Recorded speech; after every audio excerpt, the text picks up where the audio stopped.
Hello everyone, स्वागत है आप सभी का हमारे यूट्यूब चैनल पर। आज है 17 फरवरी 2022। 17 फरवरी 2022 और आज की करंट अफेयर्स हम इस वीडियो में कवर करेंगे। देखिएगा फ्रेंड्स, फर्स्ट क्वेश्चन क्या है कि जो रेल मंत्रालय है उसने भारत की सबसे बड़ी कुश्ती अकादमी स्थापित करने की मंजूरी दी है। तो किसने की है? रेल मंत्रालय के द्वारा क्या किया जाएगा? भारत की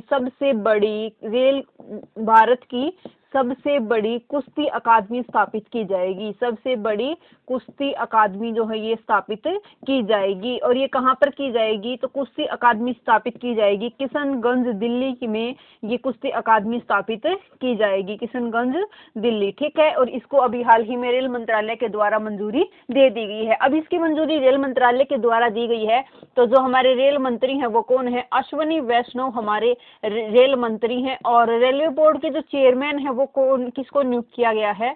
तो जो रेलवे बोर्ड है उसके चेयरमैन नियुक्त किया गया है VK त्रिपाठी को, विनय कुमार त्रिपाठी को रेलवे बोर्ड के चेयरमैन नियुक्त किया गया है, ठीक है। इतनी बात आप याद रखिएगा। उसके बाद देखिएगा कि जो दिल्ली स्पोर्ट्स यूनिवर्सिटी है उसकी पहली महिला कुलपति कौन बनी है? तो जो दिल्ली स्पोर्ट्स यूनिवर्सिटी है उसकी पहली महिला कुलपति बनी है कर्णम मल्लेश्वरी। कौन बनी है? कर्णम मल्लेश्वरी। दिल्ली स्पोर्ट्स यूनिवर्सिटी की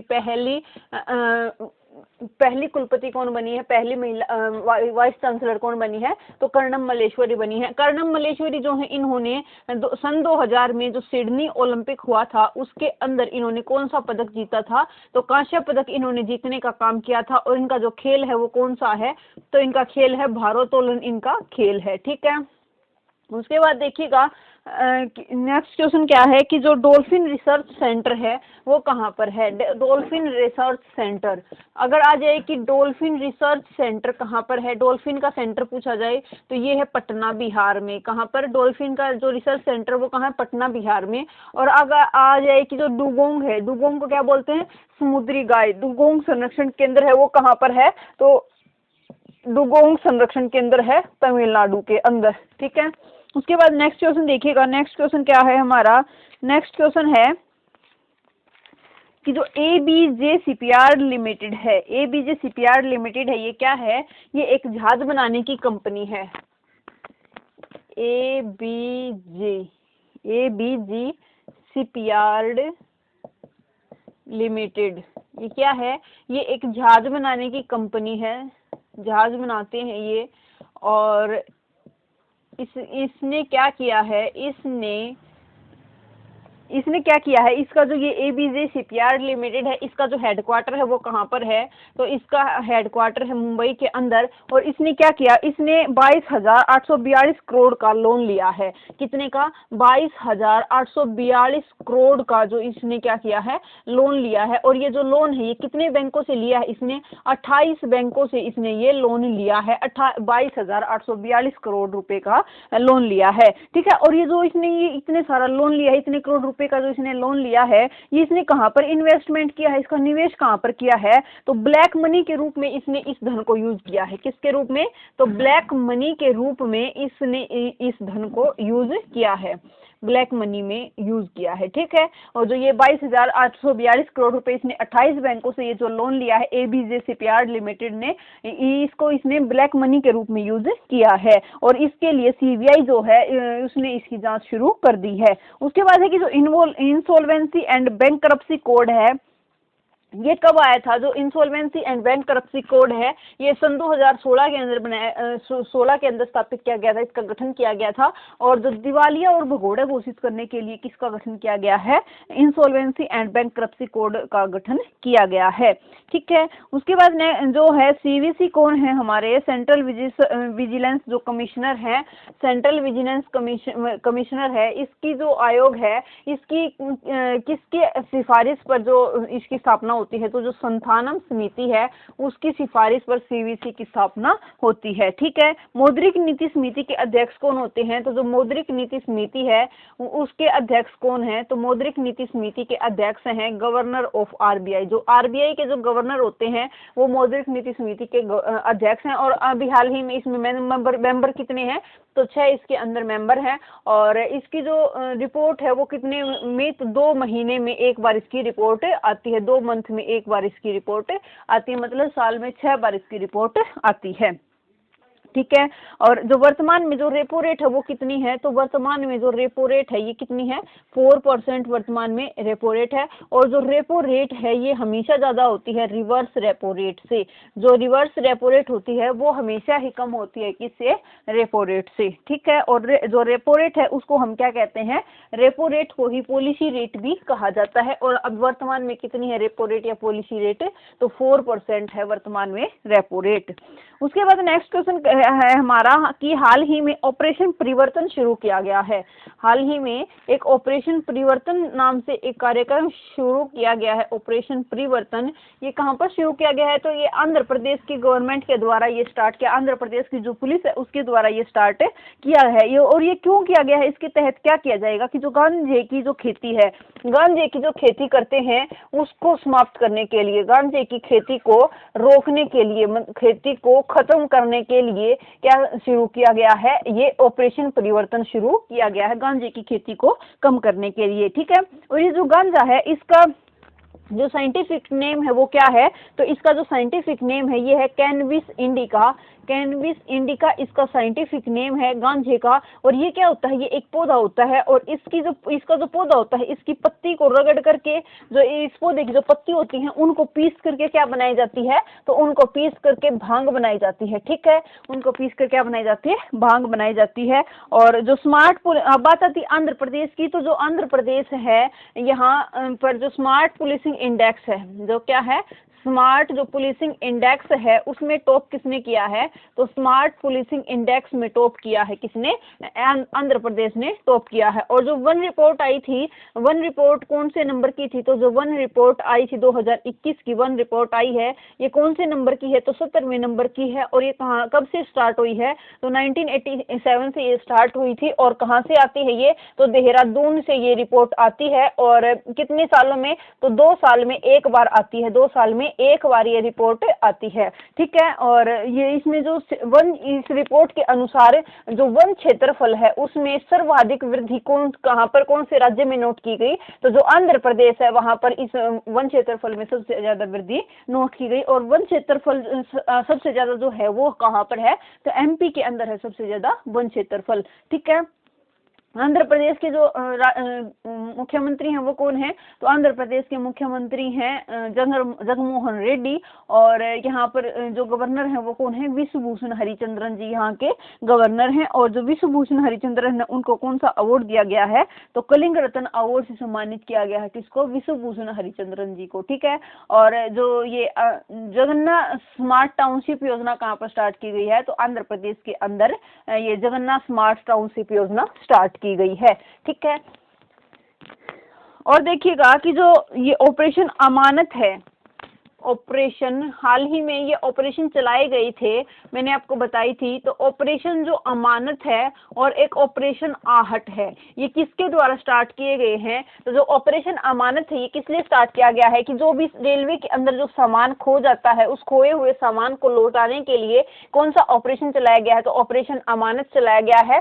और जो मनुष्यों की जो तस्करी होती है, मनुष्यों की जो तस्करी होती है उसको रोकने के लिए कौन सा, उसको बैन करने के लिए कौन सा ऑपरेशन चलाया गया, ऑपरेशन आहट चलाया गया है। और ये दोनों ही ऑपरेशन किसके द्वारा चलाए गए हैं, रेलवे प्रोटेक्शन फोर्स के द्वारा ये दोनों ही ऑपरेशन चलाए गए हैं। ठीक है।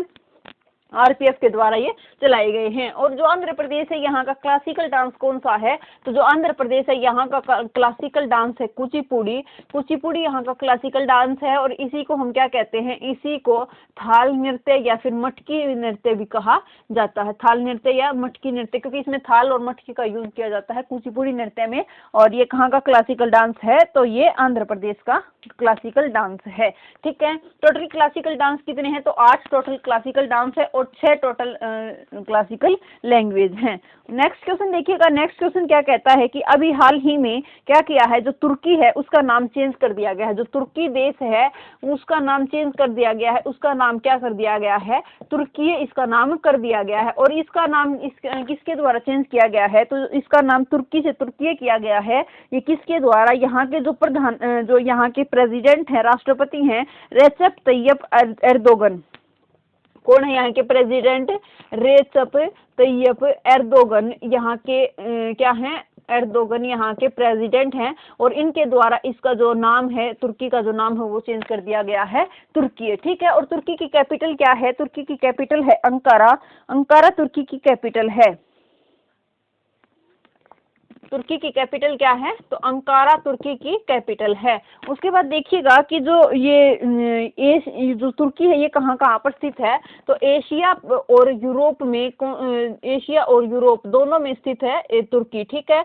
और यहाँ पर क्या है कि जो ये तुर्की है इसको क्या कहा जाता है, यूरोप का जो मरीज है वो किसको कहा जाता है, यूरोप का मरीज किसको कहा जाता है, तो यूरोप का मरीज कहा जाता है तुर्की को, ठीक है। और हाल ही में जो सबसे भीड़ भाड़ वाला शहर है, सबसे भीड़ भाड़ वाला शहर कौन सा आया था, टॉप कौन सा था भीड़ भाड़ वाले शहरों में, तो जो इस्तांबुल शहर है, कहाँ का है ये, इस्तांबुल शहर तुर्की का है, इस्तांबुल शहर। और ये भीड़ भाड़ वालों शहरों में सबसे टॉप पर था, ठीक है। और तुर्की के अंदर क्या है, एशिया का माइनर का पठार है।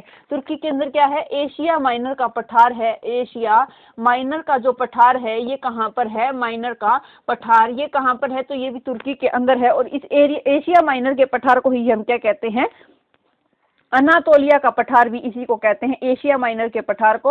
और ये कहाँ पर है, तो ये तुर्की के अंदर है एशिया माइनर का पठार, ठीक है। और जो यहाँ पर जो कौन सी झील कौन सी है, तो जो तुर्की है यहाँ पर एक झील है वोन झील, वोन झील। और जो दुनिया की सबसे खारे पानी की या फिर सबसे ज्यादा लवणता वाली झील कौन सी है, तो वोन झील है, ठीक है। सबसे खारी झील है दुनिया की जो है वोन झील है। और ईरान उसके बाद है कि जो यहाँ पर जो ये तुर्की है इसको सबसे पहले जो विश्व इतिहास है उसके अंदर तुर्की को क्या कहा जाता था, तो कस्तूनतुनिया भी तुर्की को कहा जाता था। कस्तूनतुनिया भी क्या कहा, किसको कहा जाता था, तो कस्तूनतुनिया कहा जाता था। विश्व इतिहास में तुर्की को ही कस्तूनतुनिया भी कहा जाता था, ठीक है। इतनी बात आप याद रखिएगा कि तुर्की की कैपिटल क्या है, अंकारा तुर्की की कैपिटल है। रेसेप तैयप एर्दोगन यहाँ के प्रेसिडेंट है और उन्होंने क्या किया है, इसका नाम तुर्की से तुर्की नाम चेंज कर दिया है। और एशिया और यूरोप के भी अंदर स्थित है तुर्की। और तुर्की यूरोप का मरीज किसको कहा जाता है, तुर्की को। और भीड़ भाड़ वाला शहर कौन सा है, इस्तांबुल, जो कहाँ पड़ता है, तुर्की के अंदर है। और वोन झील कहाँ पर है, तो ये दुनिया की सबसे खारे पानी की झील है, सबसे खारी झील है और सबसे अधिक लवणता भी यहीं पर है। और ये कहाँ पर स्थित है, तुर्की के अंदर। और विश्व इतिहास में तुर्की को क्या कहा जाता था, कस्तूनतुनिया कहा जाता था। और एशिया माइनर का पठार जिसको हम क्या कहते हैं, अनतोलिया का पठार भी कहते हैं, वो भी कहाँ पर स्थित है, तुर्की के अंदर स्थित है, ठीक है। अभी हाल ही में देखिएगा जो ईरान है, ईरान की मुद्रा, नई मुद्रा का क्या नाम है, तो जो ईरान है इसकी नई मुद्रा का नाम है तोमान। ईरान की नई मुद्रा का नाम क्या है, तोमान ईरान की नई मुद्रा का नाम है, ठीक है। और कजाकिस्तान जो है, कजाकिस्तान का हाल ही में इसकी जो राजधानी है वो चेंज करके क्या कर दी गई थी, तो नूर सुल्तान कजाकिस्तान की राजधानी बन गई है। और यही वही सबसे दुनिया की सबसे बड़ी लैंडलॉक्ड कंट्री भी कौन सी है, तो लैंडलॉक्ड कंट्री भी कौन सी है, कजाकिस्तान है।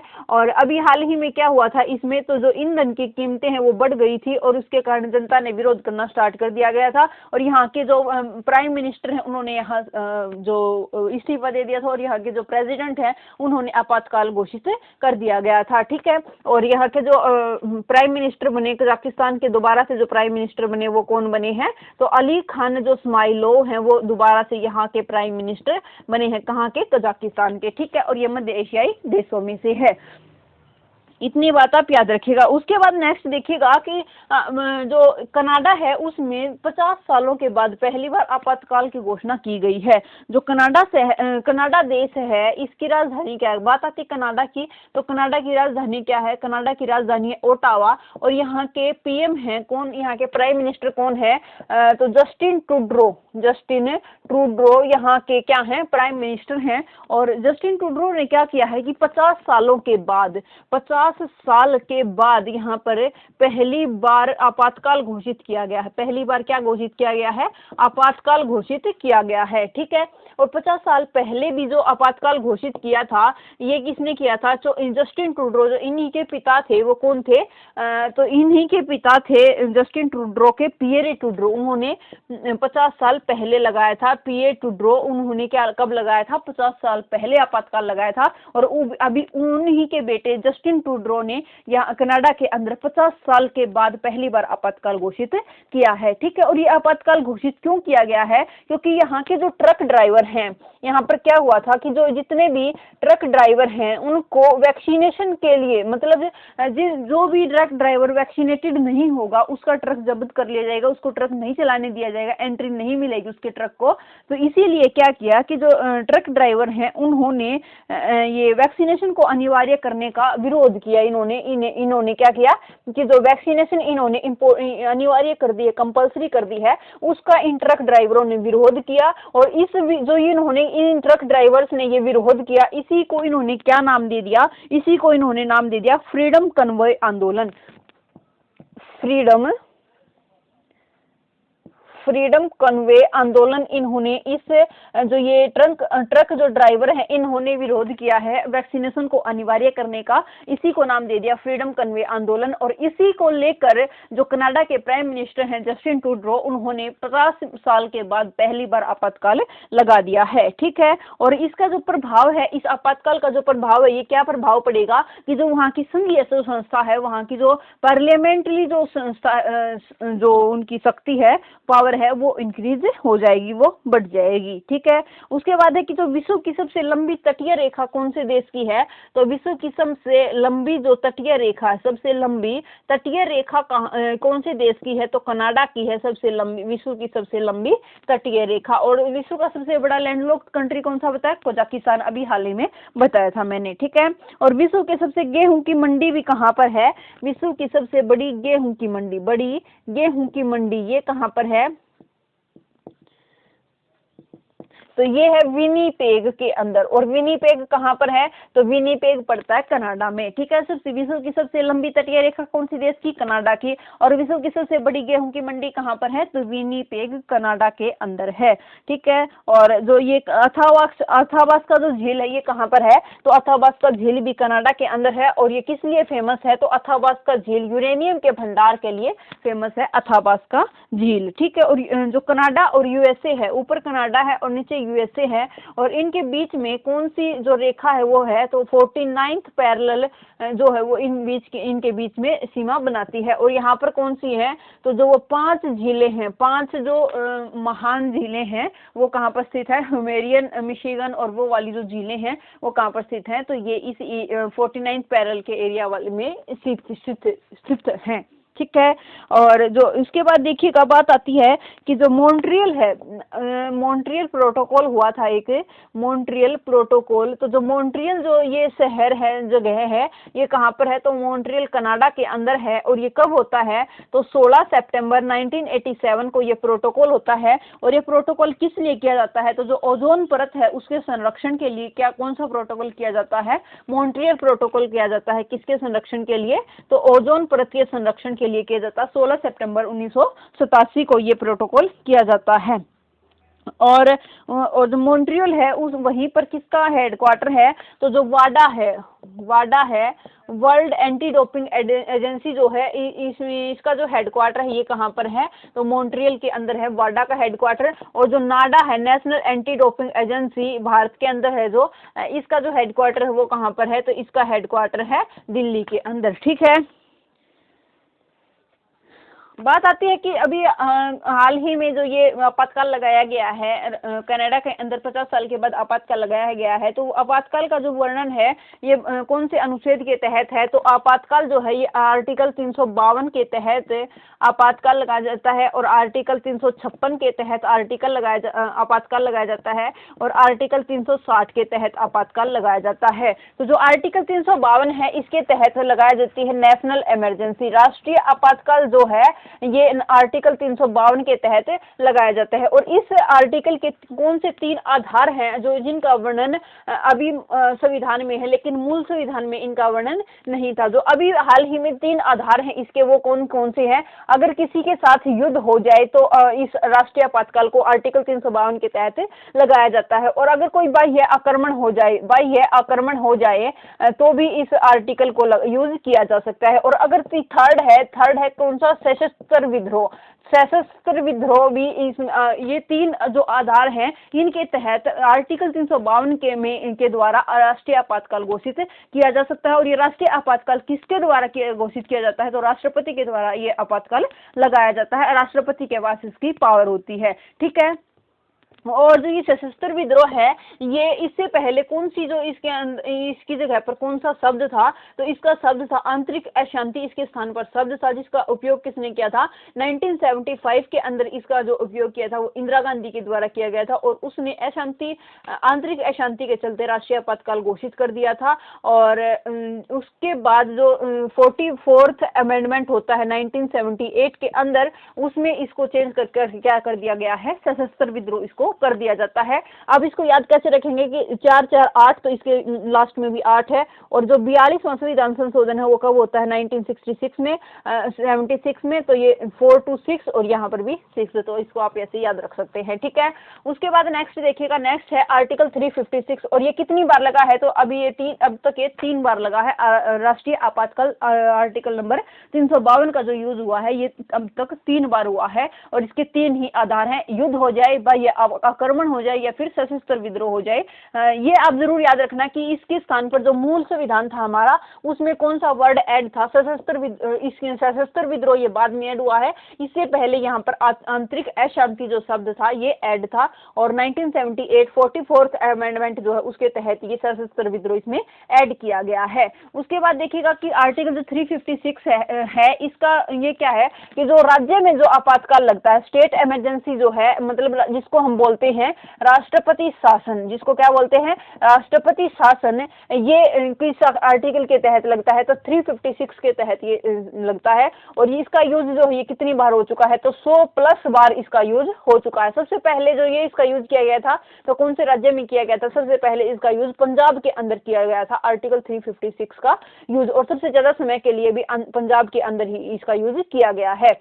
नेक्स्ट है 360। तो 360 के अंदर कौन सा आपातकाल आता है? 360 के अंदर आता है वित्तीय आपातकाल। मतलब जब पैसे की कमी हो जाती है तो तब कौन सा आपातकाल लगाया जाता है? वित्तीय आपातकाल लगाया जाता है। और खुशी की बात है कि अभी तक भारत में एक बार भी वित्तीय आपातकाल आर्टिकल 360 का यूज अभी तक एक बार भी नहीं हुआ है, ठीक है। तो ये जो वित्तीय आपातकाल है इसका एक बार भी यूज नहीं हुआ है, आर्टिकल 360 का यूज नहीं हुआ है, ठीक है। इतनी बात आप इससे याद रखिएगा।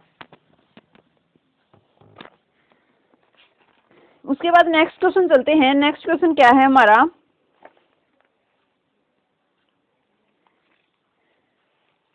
नेक्स्ट है कि जो एयर इंडिया है उसका नया MD एंड CEO किसको नियुक्त किया गया है? तो जो इल्कर आईसी है, जो इल्कर आईसीसी हैं उनको क्या किया गया है? तो इनको एयर इंडिया का नया MD एंड CEO नियुक्त किया गया है। एयर इंडिया का नया MD एंड जो CEO है वो किसको नियुक्त किया गया है? इल्कर आईसी को नियुक्त किया गया है। जो ये एयर इंडिया है ये जो कंपनी है ये टाटा सन्स जो है उसके द्वारा 1932 में शुरू की गई थी। किसके द्वारा? तो टाटा सन्स के द्वारा। ये कब स्टार्ट की गई थी? 1932 में ये स्टार्ट की गई थी। लेकिन जो स्वतंत्रता के बाद क्या किया गया था? 1953 में ये इसका क्या कर दिया गया? नेशनलाइजेशन कर दिया गया, राष्ट्रीयकरण कर दिया गया। और हरियाणा जो इंडियन गवर्नमेंट है, भारत सरकार, सेंट्रल गवर्नमेंट के हाथों में इसका जो चार्ज है वो चला गया था। अधिकरण इसका एयर इंडिया का सेंट्रल गवर्नमेंट के पास चला गया था। लेकिन अब 2022 में दोबारा से इसका जो अधिकरण है वो किसके पास आ गया है? तो टाटा ग्रुप के पास इसका दोबारा से अधिकरण आ गया है। और जो ये टाटा ग्रुप के जो अध्यक्ष थे, पूर्व अध्यक्ष थे राहुल बजाज, उनका भी हाल ही में निधन हो गया है। और जो ये IPL 2022 और 23 है, उसकी स्पॉन्सरशिप भी किसके पास है?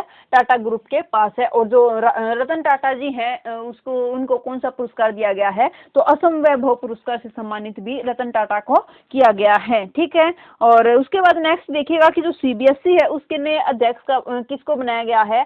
CBSE की फुल फॉर्म क्या है? तो central board of secondary education इसकी फुल फॉर्म है। और CBSE की स्थापना कब होती है? तो 1929 के अंदर इसकी स्थापना होती है। Central board of secondary education इसकी फुल फॉर्म, 1929 के अंदर इसकी स्थापना होती है। और इसका जो हेडक्वार्टर है वो कहाँ पर है? तो न्यू दिल्ली के अंदर इसका हेडक्वार्टर है। ठीक है, CBSE का हेडक्वार्टर है। और अभी इसके हाल ही में जो अध्यक्ष हैं वो किसको बनाया गया है? तो विनीत जोशी को अभी हाल ही में इसका अध्यक्ष बनाया गया है, विनीत जोशी को, विनीत जोशी को। और ये जो विनीत जोशी हैं, ये क्या है कि जो शिक्षा मंत्रालय है उसमें अपर सचिव कौन है? तो विनीत जोशी इसमें शिक्षा मंत्रालय में अपर सचिव हैं। अभी हाल ही में जो शिक्षा मंत्री कौन है? तो धर्मेंद्र प्रधान हमारे शिक्षा मंत्री हैं। ठीक है। और उसके बाद नेक्स्ट क्वेश्चन देखिएगा कि जो पैसा ऑन डिमांड क्रेडिट कार्ड है उसकी पेशकश के लिए किस किस के बीच समझौता किया गया है? तो जो पैसा ऑन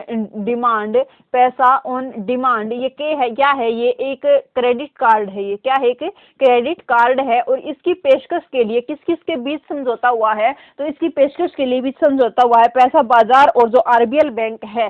किस किस के बीच? तो जो पैसा बाजार है और जो RBL बैंक है उसके बीच समझौता हुआ है। किसको लेकर के? ये पैसा ऑन डिमांड जो क्रेडिट कार्ड है, इसकी पेशकश के लिए पैसा बाजार और RBL बैंक के बीच में समझौता हुआ है। बात आती है RBL बैंक की, तो इसकी स्थापना कब होती है? RBL बैंक की स्थापना होती है 1943 में। और इसका जो हेडक्वार्टर है वो कहाँ पर है? तो मुंबई के अंदर RBL बैंक का हेडक्वार्टर है। और इसके अध्यक्ष कौन है? तो राजीव जो आहूजा हैं वे इसके MD एंड CEO हैं। कौन है? राजीव आहूजा इसके MD एंड CEO हैं वर्तमान में। और फिर उसके बाद नेक्स्ट क्वेश्चन देखिएगा कि हाल ही में भारत इटली विदेश कार्यालय परामर्श का 8वां सत्र आयोजित किया गया है। उसका आयोजन कहाँ पर किया गया है? तो रोम इटली के अंदर किसका आयोजन किया गया है? भारत इटली विदेश कार्यालय, भारत इटली विदेश कार्यालय, भारत इटली विदेश कार्यालय परामर्श का 8वां सत्र का आयोजन, कार्यालय परामर्श सत्र। ठीक है। और ये इसका कौन सा एडिशन था? तो 8वां एडिशन था। और इसका जो आयोजन है ये कहाँ पर किया गया है? रोम इटली के अंदर किया गया है। और जो रोम है इटली की राजधानी है। और इटली, ये जो रोम है ये कौन सी नदी के किनारे है? तो टाइबर नदी के किनारे है रोम। ठीक है। उसके बाद नेक्स्ट क्वेश्चन देखिएगा कि जो फिक्की मीडिया एंड फिक्की है, जो उसकी फिक्की के बारे में देखिएगा पहले। फिक्की जी फिक्की है, इसकी स्थापना कब होती है? तो 1927 के अंदर इसकी स्थापना होती है। और इसका जो हेडक्वार्टर है वो कहाँ पर है? तो न्यू दिल्ली के अंदर इसका हेडक्वार्टर है, फिक्की का हेडक्वार्टर है। और जो दिलीप चिनॉय हैं वो इसके सेक्रेटरी जनरल हैं। और इसके फिक्की मीडिया एंड इंटरटेनमेंट की, फिक्की मीडिया एंड इंटरटेनमेंट की क्या की गई है? अध्यक्ष नियुक्त की गई है, सह अध्यक्ष नियुक्त की गई है। इंटरटेनमेंट की सह अध्यक्ष किसको नियुक्त किया गया है? फिक्की मीडिया एंड इंटरटेनमेंट सह अध्यक्ष नियुक्त किया गया है। किसको? तो ज्योति देशपांडे को, क्या नियुक्त किया गया है? फिक्की मीडिया एंड इंटरटेनमेंट की सह अध्यक्ष नियुक्त किया गया है। किसको? ज्योति देशपांडे को फिक्की मीडिया एंड इंटरटेनमेंट की सह अध्यक्ष नियुक्त किया गया है। फिक्की का हेडक्वार्टर कहाँ पर है? न्यू दिल्ली के अंदर है। और इसकी स्थापना कब होती है? तो 1927 के अंदर इसकी स्थापना होती है। ठीक है। उसके बाद नेक्स्ट क्वेश्चन है कि हाल ही में जो 9th US green building council आई है, 9th US green building council report है, ग्रीन बिल्डिंग काउंसिल इंडेक्स, इसके अंदर जो टॉप है वो किसने किया है, तो टॉप किया है इसके अंदर चाइना ने, और चाइना ने इसके अंदर टॉप किया है। तो जो सेकंड पोजीशन पर रहा है वो कौन सा देश रहा है, कनाडा इसके अंदर सेकंड पोजीशन पर रहा है, और टॉप इसमें किसने किया है, तो चाइना ने इसके अंदर टॉप किया है। ठीक है, 9th US green building council report.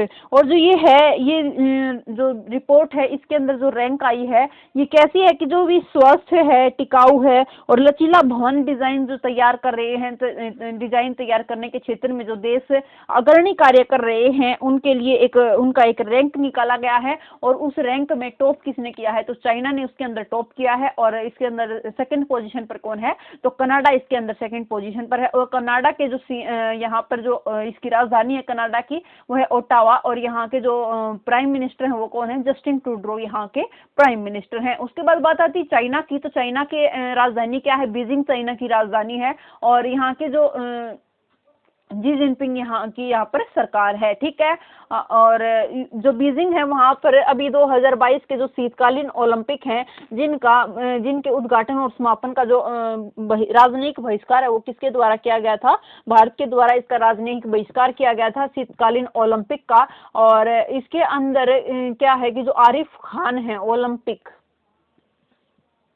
ठीक है, और जो इसके अंदर जो इसका जो राजनयिक बहिष्कार किसके द्वारा किया गया था, भारत के द्वारा इसका राजनयिक बहिष्कार किया गया था। और बीजिंग चाइना के अंदर इनका आयोजन हो रहा है 2022 में। और इसमें क्या है कि जो भारत के से एकमात्र जो एथलीट हैं वो कौन गए हैं यहाँ पर, तो आरिफ खान भारत से एकमात्र एथलीट हैं जो भारत की तरफ से इस शीतकालीन ओलंपिक में जिन्होंने पार्टिसिपेट किया है। ठीक है,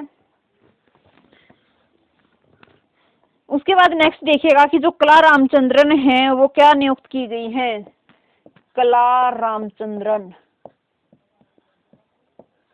तो जो ये कला रामचंद्रन है ये गुरुग्राम की पहली महिला पुलिस आयुक्त बनी है। कौन बनी है, तो जो गुरुग्राम है हरियाणा के अंदर जो गुरुग्राम है उसकी पहली महिला पुलिस आयुक्त, गुरुग्राम की पहली महिला पुलिस आयुक्त किसको बनाया गया है, तो गुरुग्राम की पहली महिला पुलिस आयुक्त बनाया गया है ये कला रामचंद्रन को, पहली महिला पुलिस आयुक्त कला रामचंद्रन जी को बनाया गया है। ठीक है, और जो आईपीएस केवी राजेंद्र नाथ रेड्डी हैं वो कहाँ के डीजीपी बने हैं, तो आंध्र प्रदेश के डीजीपी बने हैं। कौन, आंध्र प्रदेश के डीजीपी कौन बने हैं, तो आईपीएस केवी राजेंद्र नाथ रेड्डी। आईपीएस केवी राजेंद्र नाथ जो रेड्डी हैं ये कहाँ के डीजीपी बने हैं, तो आंध्र प्रदेश के डीजीपी बने हैं आईपीएस केवी राजेंद्र नाथ रेड्डी। और गुरुग्राम की पहली महिला पुलिस आयुक्त किसको नियुक्त किया गया है, तो कला रामचंद्रन को गुरुग्राम की पहली महिला पुलिस आयुक्त नियुक्त किया गया है। ठीक है, और आंध्र प्रदेश के सीएम कौन है, तो जगनमोहन रेड्डी यहाँ के सीएम है और विश्वभूषण हरिचंद्रन यहाँ के गवर्नर हैं। उसके बाद नेक्स्ट है कि एक पुस्तक है लिखी गई है जो किसके द्वारा लिखी गई है, तो जो how to prevent the next pandemic, how to prevent the next pandemic, ये जो पुस्तक है ये किसके द्वारा लिखी गई है, तो जो ये पुस्तक है ये लिखी गई है बिल गेट्स के द्वारा।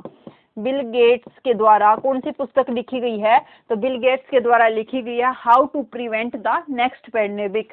ठीक है, और अभी हाल ही में एक पुस्तक लिखी गई थी इंडोमिटेबल, जो किसकी थी, ऑटोबायोग्राफी थी, अरुणदत्ती भट्टाचार्य की ऑटोबायोग्राफी थी। और जो ये गांधी के हत्यारे है वो किसके द्वारा लिखी गई थी, धीरेन्द्र के झा के द्वारा लिखी गई थी गांधी के हत्यारे। ठीक है, नेक्स्ट क्वेश्चन है हमारा कि जो नागरिक हवाई क्षेत्र है उसमें ड्रोन उड़ाने की अनुमति देने वाला पहला देश कौन सा बन गया है, तो जो इजराइल देश है इसने क्या किया है कि जो नागरिक क्षेत्र है उसमें भी ड्रोन उड़ाने की अनुमति कौन से देश ने दे दी है, तो इजराइल देश ने दे दी है। और ऐसा करने वाला ये पहला देश बन गया है।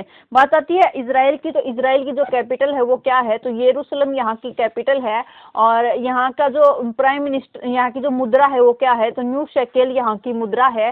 और यहाँ की संसद का नाम क्या है, तो नेसेट यहाँ की संसद का नाम है। और यहाँ के प्राइम मिनिस्टर किसको बनाया गया है, तो नेफ्ताली बेनेट यहाँ के प्राइम मिनिस्टर हैं, नेफ्ताली बेनेट यहाँ के प्राइम मिनिस्टर हैं। और यहाँ के जो इसाक हरजोग कौन है, इसाक जो हरजोग है वो यहाँ के प्रेसिडेंट हाल ही में नियुक्त किए गए हैं, ठीक है। और जो जलवायु परिवर्तन है उसको राष्ट्रीय मुद्दा घोषित करने वाला देश कौन सा है, इजराइल है। राष्ट्रीय सुरक्षा मुद्दा घोषित करने वाला इजराइल देश है, ठीक है। और जो एरो 3 जो मिसाइल है ये किसके द्वारा लॉन्च की गई थी, तो ये एरो 3 डिफेंस जो सिस्टम है ये भी इजराइल के द्वारा लॉन्च किया गया था, ठीक है। नेक्स्ट क्वेश्चन देखिएगा कि जो सौभाग्य योजना है, सौभाग्य योजना है उसके तहत सौर विद्युतीकरण में टॉप कौन से राज्य ने किया है, तो देखिएगा सौभाग्य जो योजना है, सौभाग्य योजना, ये जो सौभाग्य योजना है ये कब स्टार्ट होती है, तो 25 सितंबर 2017 को स्टार्ट होती है। 25 सितंबर 2017 को कौन सी योजना स्टार्ट होती है, तो सौभाग्य योजना स्टार्ट होती है। और इसकी जो ये योजना है क्या, सहज बिजली हर घर बिजली, ठीक है। इसकी फुल फॉर्म क्या है, तो सहज बिजली हर घर बिजली, सहज बिजली हर घर बिजली, ठीक है, ये इसकी फुल फॉर्म है। और इसका जो उद्देश्य है ये क्या है, हर घर बिजली कनेक्शन पहुंचाना है इस सौभाग्य योजना का उद्देश्य है। और सौभाग्य योजना के तहत सौर विद्युतीकरण में कौन से राज्य ने टॉप किया है, तो सौभाग्य योजना के तहत सौर विद्युतीकरण में टॉप किया है, विद्युतीकरण में टॉप किसने किया है, तो इसके तहत टॉप किया है राजस्थान ने इसके अंदर टॉप किया है। और सेकंड पोजीशन पर कौन रहा है, तो छत्तीसगढ़ सेकंड पोजीशन पे है इसमें। और थर्ड पोजीशन पर कौन है, तो यूपी इसमें थर्ड पोजीशन पर है, ठीक है। यूपी थर्ड पर, सेकंड पर छत्तीसगढ़ और फर्स्ट पर कौन है, राजस्थान इस योजना में के तहत सौर विद्युतीकरण में टॉप रहा है, ठीक है। उसके बाद नेक्स्ट देखिएगा कि जो इसमें जो सौर विद्युतीकरण है इसमें क्या होता है कि जो सोलर एनर्जी है उसे हमें लाइट एनर्जी में कन्वर्ट करना ही ये सौभाग्य योजना में होता है। और उसके बाद देखिएगा कि जो कुसुम योजना उसका संबंध भी कहाँ से, तो राजस्थान से ही संबंध है कुसुम योजना का भी। और चिरंजीवी योजना का शुभारंभ कब किया गया था, तो जो चिरंजीवी योजना है ये एक स्वास्थ्य के लिए बीमा योजना है। और इसके तहत कितने रुपए दिए जाते हैं, तो 5 लाख रुपए इस चिरंजीवी योजना में दिए जाते हैं, स्वास्थ्य योजना है ये। और कब स्टार्ट होती है, तो 1 मई 2021 को ये स्टार्ट होती है। और कहाँ पर है, तो राजस्थान की ये योजना है, ठीक है। नेक्स्ट है कि जो प्रोजेक्ट बोल्ड है इसका संबंध किससे है, तो जो प्रोजेक्ट बोल्ड है इसका संबंध है बांस के उत्पादन को बढ़ावा देने के लिए प्रोजेक्ट बोल्ड स्टार्ट किया गया। और कहाँ से, उदयपुर राजस्थान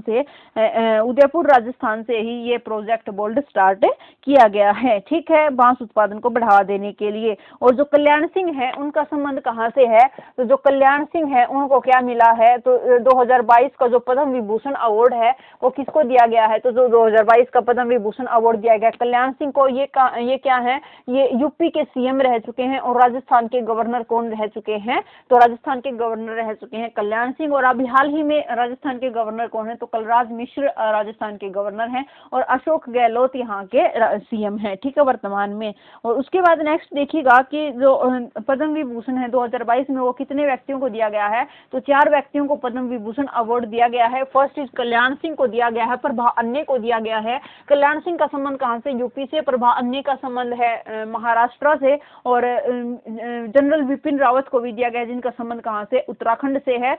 और एक है राधेश्याम खेमका जिनका संबंध कहाँ से है, यूपी से। इन 4 को क्या दिया गया है, ये 2022 का पद्म विभूषण अवार्ड 26 जनवरी को दिया गया है, ठीक है। नेक्स्ट क्वेश्चन क्या है हमारा कि जो आईसीसी है उसने जनवरी 2022 का प्लेयर ऑफ द मंथ किसको दिया है, आईसीसी इंडियन क्रिकेट काउंसिल इसका फुल फॉर्म है। 1909 के अंदर इसकी स्थापना होती है।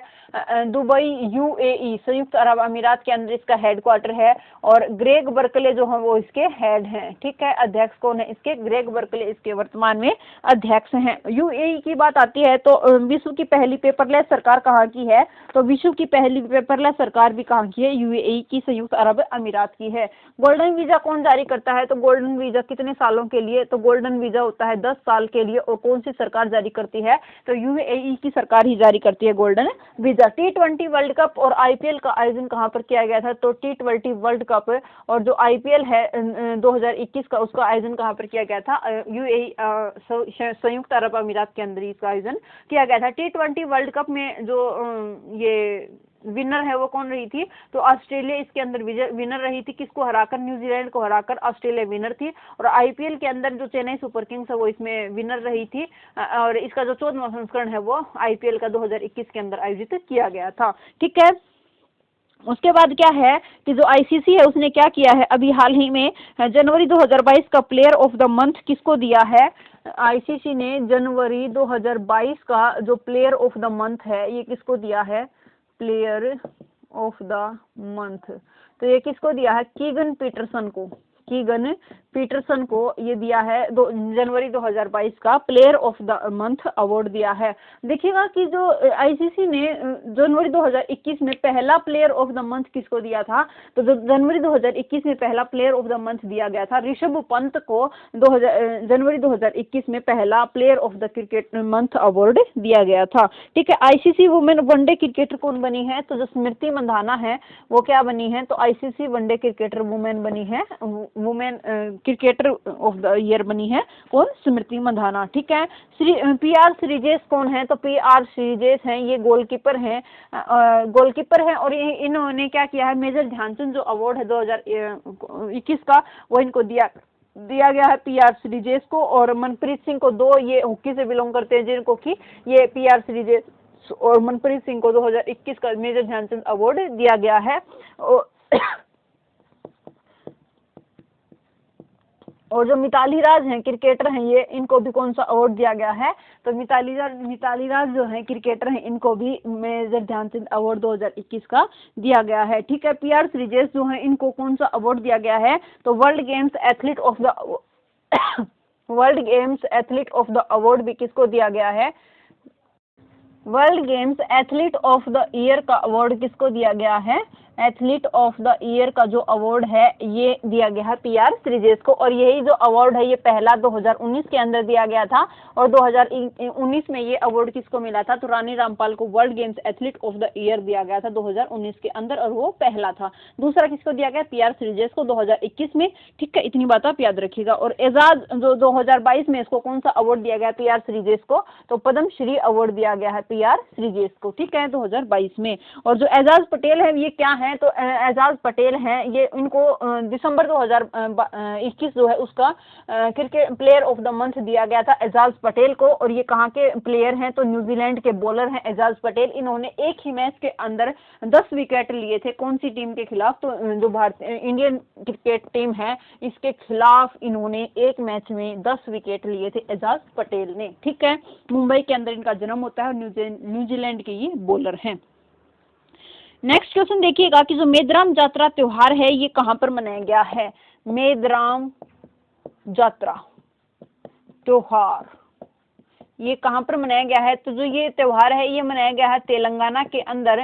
तेलंगाना के अंदर एक कोया जनजाति है, कोया जनजाति है, उसके द्वारा कौन सा त्योहार मनाया गया है, तो ये मेदराम जात्रा त्योहार मनाया गया है। कौन सी जनजाति के द्वारा, तेलंगाना के अंदर निवास करती है कोया जनजाति, जिसके द्वारा मेदराम जात्रा त्योहार मनाया गया है। और ये जो ये त्योहार है ये भारत का दूसरा सबसे बड़ा मेला है, भारत का दूसरा सबसे बड़ा त्योहार है, भारत का सेकंड नंबर पर है ये सबसे बड़ा त्योहार है। फर्स्ट नंबर पर कौन है, तो जो फर्स्ट नंबर पर है वो कुंभ का जो मेला है, कुंभ मेला जो है ये फर्स्ट नंबर पर सबसे बड़ा है। और सेकंड नंबर पर सबसे बड़ा कौन सा है, मेदराम जात्रा त्योहार है भारत का दूसरा सबसे बड़ा, जो कौन सी जनजाति के द्वारा, तो कोया जनजाति के द्वारा मनाया जाता है। ठीक है, और ये कब मनाया जाता है, तो माघ पूर्णिमा के दिन ये मनाया जाता है, माघ पूर्णिमा को ये दिन मनाया जाता है। ठीक है, और उसके बाद नेक्स्ट देखिएगा कि ये जो त्योहार है ये क्यों मनाया जाता है। अन्यायपूर्ण शासन के खिलाफ जो माँ और बेटी है उन्होंने संघर्ष किया, और उसी संघर्ष का प्रतीक कौन सा त्योहार मनाया जाता है, मेदराम जात्रा त्योहार मनाया जाता है। ठीक है, अब कुछ इंपॉर्टेंट त्योहार देख लीजिएगा कि जो बथुकम्मा त्योहार है इसका संबंध कहाँ से है, तो बथुकम्मा त्योहार जिसको हम फूलों का त्योहार भी कहते हैं ये कहाँ पर मनाया जाता है, तो बथुकम्मा त्योहार ये मनाया जाता है तेलंगाना के अंदर। और जो थाईपुसम त्योहार है ये कहाँ पर मनाया जाता है, तो जो थाईपुसम त्योहार है ये तमिलनाडु के अंदर मनाया जाता है, थाईपुसम त्योहार। ठीक है। सिग्मो फेस्टिवल कहाँ पर मनाया जाता है, तो जो सिग्मो फेस्टिवल है उसका संबंध है गोवा से। और हरेला उत्सव कहाँ पर है, तो उत्तराखंड के अंदर है। हरेला उत्सव हरेली छत्तीसगढ़ के अंदर है। और उसके बाद देखिएगा कि जो धनु यात्रा है, रज पर्व है, धनु यात्रा, रज पर्व और नुआखाई उत्सव है, ये कहाँ पर मनाए जाते हैं, तो उड़ीसा के अंदर मनाए जाते हैं ये धनु यात्रा, रज पर्व और नुआखाई महोत्सव। ठीक है। और उसके बाद नेक्स्ट क्वेश्चन देखिएगा कि जो स्टैचू तेलंगाना है इसकी स्थापना कब होती है, 2 जून 2014 को इसकी स्थापना होती है। कौन से अलग होकर के, आंध्र प्रदेश से अलग होकर। वर्तमान में इसकी राजधानी क्या है, तो वर्तमान में इसकी कैपिटल है हैदराबाद। हैदराबाद में कौन सी जो statue of unity, statue of equality है उसकी स्थापना कहाँ की गई है, तो हैदराबाद के अंदर इसका अनावरण किया गया है 5 फरवरी 2022 को पीएम नरेंद्र मोदी के द्वारा इसका अनावरण किया गया है। 216 फीट की ये मूर्ति है और दुनिया की सबसे सेकंड लार्जेस्ट सीटिंग स्टैचू है ये, स्टैचू ऑफ इक्वलिटी संत रामानुजाचार्य की ये मूर्ति है। ठीक है। और जो दुनिया की फर्स्ट लार्जेस्ट सीटिंग स्टैचू है ये कहाँ पर है, थाईलैंड के अंदर है, भगवान बुद्ध की प्रतिमा है। उसके बाद नेक्स्ट क्वेश्चन देखिएगा कि जो राष्ट्रीय उत्पादकता दिवस है ये कब मनाया गया है, राष्ट्रीय उत्पादकता दिवस ये कब मनाया गया है, तो राष्ट्रीय उत्पादकता दिवस मनाया गया है 12 फरवरी को। और ये क्यों मनाया गया है कि जो उत्पादकता है उसको बढ़ाने के लिए ये राष्ट्रीय उत्पादकता दिवस मनाया गया है, उत्पादकता को बढ़ाने के लिए। ठीक है। और इसमें जो है नवाचार या तकनीक को बढ़ाने के लिए, नवाचार और जो इनोवेशन है उसके जो टेक्नोलॉजी है उनके यूज को बढ़ाने के लिए क्या मनाया गया है, राष्ट्रीय उत्पादकता दिवस मनाया गया है। ठीक है। उसके बाद कुछ इंपॉर्टेंट डे देख लेते हैं, इंपॉर्टेंट डे कौन कौन से मनाए गए हैं। तो जो नेशनल स्टार्टअप डे है, नेशनल स्टार्टअप डे है वो अब की बार घोषित किया गया है। नेशनल स्टार्टअप डे ये कब मनाया जाता है, तो 16 जनवरी को मनाया जाएगा नेशनल स्टार्टअप डे, और ये अब की बार 2022 में पहली बार मनाया गया है। ठीक है। पराक्रम दिवस जो है, पराक्रम दिवस ये किसकी कब मनाया जाता है, तो 23 जनवरी को मनाया जाता है पराक्रम दिवस। और किसकी याद में, तो सुभाष चंद्र बोस के जन्म दिवस पर मनाया जाता है ये पराक्रम दिवस, और 2021 से ये मनाना शुरू हुआ था। ठीक है। और वीर बाल दिवस है, ये कब मनाया जाएगा, तो वीर बाल दिवस की घोषणा की गई है, ये हर साल 26 दिसंबर को मनाया जाएगा वीर बाल दिवस। ठीक है। अब ये इम्पोर्टेंट डे वाली बात आई है, तो फरवरी के सारे इम्पोर्टेंट डे आप दोबारा से रिकॉल कीजिएगा। 1 फरवरी को कौन सा दिवस मनाया गया था, तो भारतीय तटरक्षक बल का स्थापना दिवस मनाया गया था, 46वां स्थापना दिवस मनाया गया था 1 फरवरी को। और चीनी नववर्ष कब मनाया गया था, तो 1 फरवरी को मनाया गया था। ठीक है। उसके बाद सेकंड 2 फरवरी है, तो 2 फरवरी को कौन सा दिवस मनाया गया था, तो 2 फरवरी को मनाया गया था वर्ल्ड वेटलैंड डे। और वर्ल्ड वेटलैंड डे की जो थीम थी वो क्या थी, wetland action for nature, wetland action for peoples and nature, ये इसकी 2022 से 2024 तक की थीम थी। ठीक है। उसके बाद 4 फरवरी को मनाया गया वर्ल्ड कैंसर डे, और इसकी जो वर्ल्ड कैंसर डे की जो थीम थी वो क्या थी, क्लोज द केयर गैप इसकी थीम थी। ठीक है। और उस 4 फरवरी को ही कौन सा दिवस मनाया गया, अंतर्राष्ट्रीय बंधुता दिवस, अंतर्राष्ट्रीय बंधुता दिवस भी कब मनाया गया, 4 फरवरी को मनाया गया था। उसके बाद नेक्स्ट आता है, नेक्स्ट कब है, 10 फरवरी।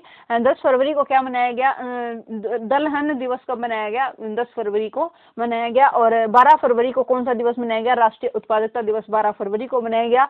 और 13 फरवरी को क्या मनाया गया, तो 13 फरवरी को विश्व रेडियो दिवस मनाया गया, और जिसकी थीम क्या थी, टू रेडियो टू ट्रस्ट, विश्व रेडियो दिवस की थीम थी। और 13 फरवरी को ही कौन सा मनाया गया, तो राष्ट्रीय महिला दिवस, जो सरोजिनी नायडू जी के हैप्पी बर्थडे पर कौन सा दिवस मनाया गया, 13 फरवरी को राष्ट्रीय महिला दिवस मनाया गया है। ठीक है।